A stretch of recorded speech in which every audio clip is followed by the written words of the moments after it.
What is going on? Welcome to Greggles TV with the Galaxy Z Fold 8. We got the Galaxy Z Fold 8 Ultra. Now, I haven't spent a ton of time with the 8 Ultra as of yet. I will once I get back to San Diego. I've been using the 8 a lot more, and I've been switching back between my Galaxy Z Fold 7, which is the same exact size as this, and the Galaxy Z Fold 8. And I have picked up the 8 Ultra today. And I wanted to give you back my initial impressions, jumping back to this phone versus this phone, and just some things that really popped out to me and continue to pop out to me. And the first one is size. And it's a bunch of different reasons in terms of size. Like this Galaxy Z Fold 8 Ultra, and I don't even mean this in a bad way. It just feels like a massive phone, and I don't mean big, thick, and heavy.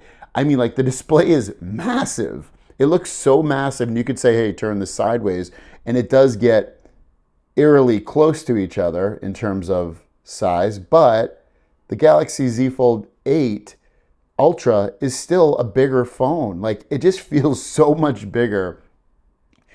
With the display, it just feels like it's massive, and it never really felt like that it was too big or too massive when I was using my 7 all the time. But using the 8 a lot and then jumping over to the 8 Ultra, which is the same size as the 7, you really feel how massive the phone is. And I've used the 7 enough to where it was it feels comfortable, and it's always felt comfortable, honestly. But it's just it's crazy, because if I use this enough throughout the day and then I switch back to the 7 or the 8 Ultra, that's where I'm like, wow, this display right here just feels massive, but not in a bad way, just in a massive way.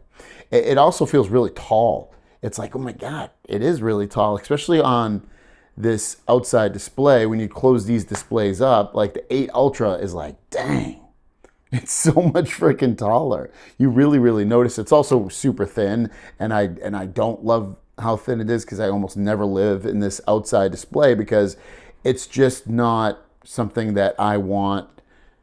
It's just not an area of the phone that makes sense to me to be able to use, and I really like the outside display of the 8 better. But yeah, this is just so, the size of the displays is so tall, and the surface area is just so much, but it's pretty cool. The other thing I really noticed is and I've mentioned this before, is sure, the Galaxy Z Fold 8 is really thin. And I have cases on here. This is the Latercase, which has magnets built into it now. So if you want to get one of these, I'll link it down below. I would recommend that if you want to pick it up. It's great. They're super thin. They've covered the front and the back. Look how incredibly thin that is. It's crazy. And like I said, they have magnets, so you can magnet wirelessly charge. You can also magnet with these grips from OhSnap. So I'll link all that stuff down below for you. But regardless, the thinness is incredibly thin. It's 4.1 millimeters versus 4.2 last year, so it's even thinner than last year. And then versus the Galaxy Z Fold 8, which is 4.5, you really notice it. And what it does is it does a couple things. So the third thing I'm noticing is, obviously I mentioned the big surface areas of the displays. They're really tall. I mentioned how thin it is. But it just feels, and I saw someone write this too, and I was already thinking it, honestly. There's something about this Ultra phone, and it has nothing to do with the name. It does feel, for some reason, I don't know what it is, it just feels a little bit more premium than the 8. And again, I don't know what it is. Maybe it's just because of its size and its thinness, and all of that combined into one. Maybe it's that. I don't really know. But there is something about it that does feel a little bit premium. And I don't know, maybe it's a placebo effect, and maybe it's because my wallpapers are a little bit different. But the display also just feels a little bit better for some reason on the Galaxy Z Fold 8 Ultra. I don't know what it is. It's probably, I know they have slightly different PPIs a little bit, especially on the inside displays. But they're close enough to where I don't think it would make much of a difference. But the display does feel a little bit crisper and better for me, honestly. But not so much where I'm like, oh my God, the 8 just looks terrible, terrible, terrible. It's nothing like that. A thing I really enjoy, it's mostly just to see things from far away, is I love opening up the camera, and I love being able to zoom in up to 30x.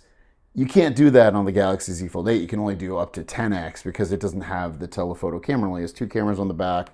And it's one thing that I'm like, oh my God, I love that this phone has that, because again, it's more for my curiosity of seeing what's beyond in the distance rather than like always getting that 30x photo or video. It's really more just, like I said, to see what's there. It's more of a utility for me more than like I want to take photos that far away or videos that far away.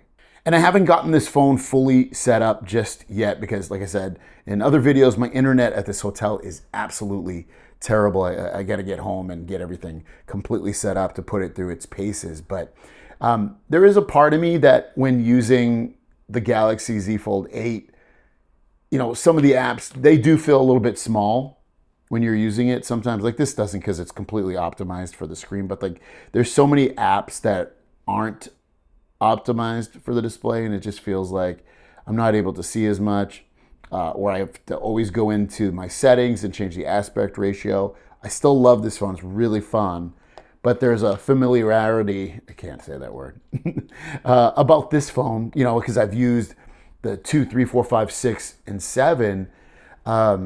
That makes sense. And I was thinking like, hey, I think my wife's gonna like this phone, but the more I go back between my 7 and 8 Ultra and this 8, I think my wife will personally probably like this phone better. I'll be just because of how used to it she is, and it feeling maybe a little bit bigger and having slightly better cameras as well, at least on paper, which I will test in another video. But otherwise, yeah, like this is home. This is like a great place to be if you've, you know, used these Galaxy phones before. Also, people are probably going to ask me, you know, do you notice any big differences on daily usage of the 7 and the 8 Ultra? And honestly, you know, just in the light usage I've had on the 8 Ultra, I don't notice really anything, except for that it just feels a little bit thinner. But other than that, no, I don't really notice much of a difference between these two phones as of yet. Once I put them through the paces more, maybe I'll notice some stuff, but nothing really fully sticks out. And you might ask, well, should you upgrade to it? Well, potentially yes, because I mean, you are getting a higher resolution display on the outside and on the inside. You're also getting faster charging. You're getting 45 watt and 20 watt wireless. You're getting a bigger battery, 4,400 versus 5,000, which to me alone is a reason enough to upgrade, because you're going to get better battery life. You're also going to get better performance with the Snapdragon 8 Elite Gen 5 for Galaxy with the processor. So like there's a multitude of reasons that you might want to upgrade, but battery life should be the biggest, and also the faster charging. That's a huge, huge reason for these displays, for the phones, I should say. So check them out. But yeah, let me know your thoughts. Thanks for watching. Have a great day, and we'll see you guys down the road.